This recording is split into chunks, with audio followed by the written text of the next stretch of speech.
Hello guys, we are going to see bubble sorting. In bubble sorting, what actually it is?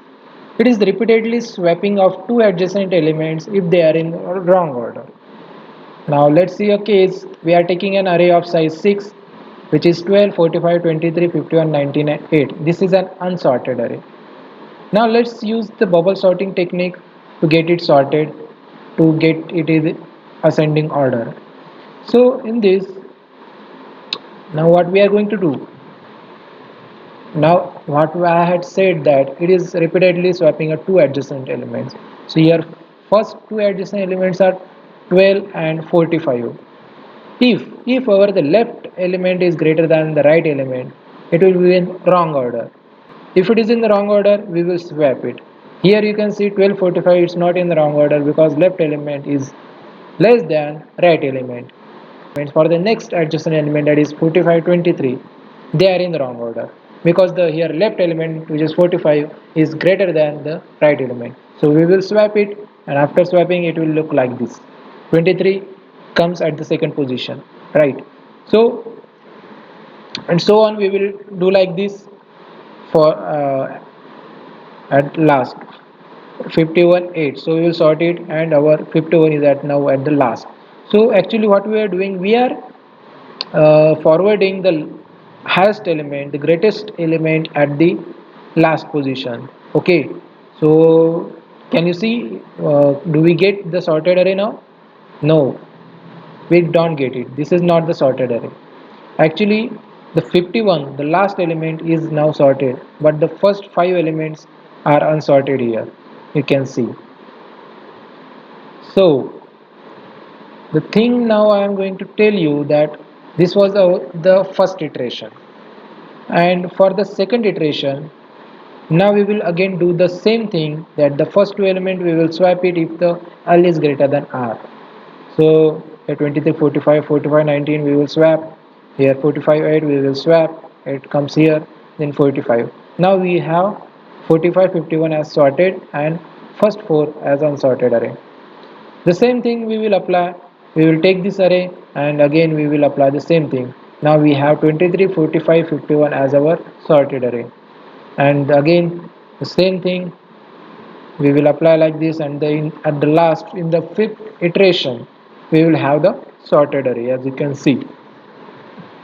So how many iterations we have applied here? Our array size was n.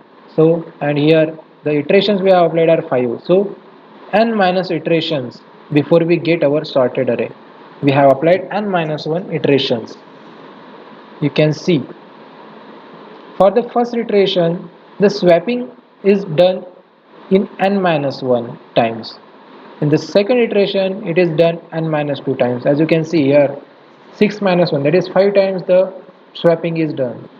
Here in the second iteration, you can see 1, 2, 3, 4. 4 times the swapping is done. That is n minus 2, 6 minus 2. Okay, like this, in the third iteration, n minus 3, n minus 4, and n minus 5.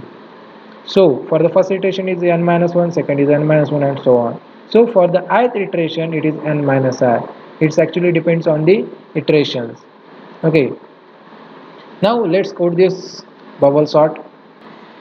So in this bubble sorting program, first of all I have taken the array input from the user. The array is of size n. Now I will initialize the counter. That will be our iterations, right? I will initialize our counter as 1. Okay. Next we will use for loop, and here this for loop is for the number of iterations. Okay. So I less than n, the number of iterations will be n minus 1, right? So here I have taken n, I less than n. All right. Okay. Now we will have another for loop, and it will be for the number of swappings. Okay, for the first one, yes, I will initialize our I as 0, and then I will be less than how much?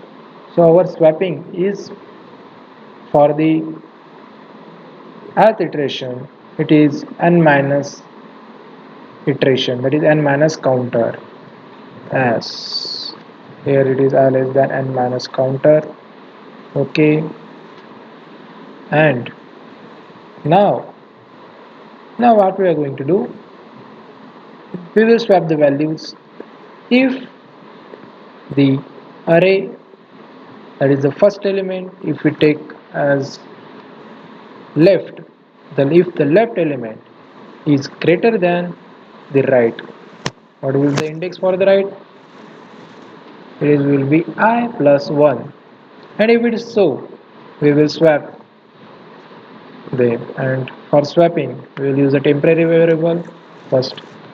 And I will assign the value of element I to the temporary variable. Then the I will assign the array of I with the value of array of I plus 1. Okay, and then last, the array element with I plus 1 index will be assigned with the value of 10. Okay, now our values have been swapped. So this is the condition we have applied by using two for loops and one if condition. Then for this for loop, I will do the counter plus plus. Yes, we have to increment the counter after every iterations, right? So I am incrementing it. Now we will display the sorted array. So here I will write cout. Okay, here I will give some space so that we can see our sorted arrays properly. I will save it. Let's format the document. Yeah, now it's looking good. Let's run the code. Okay, now I will give the array with size dimension 5. Let's give some random numbers. Unsorted array.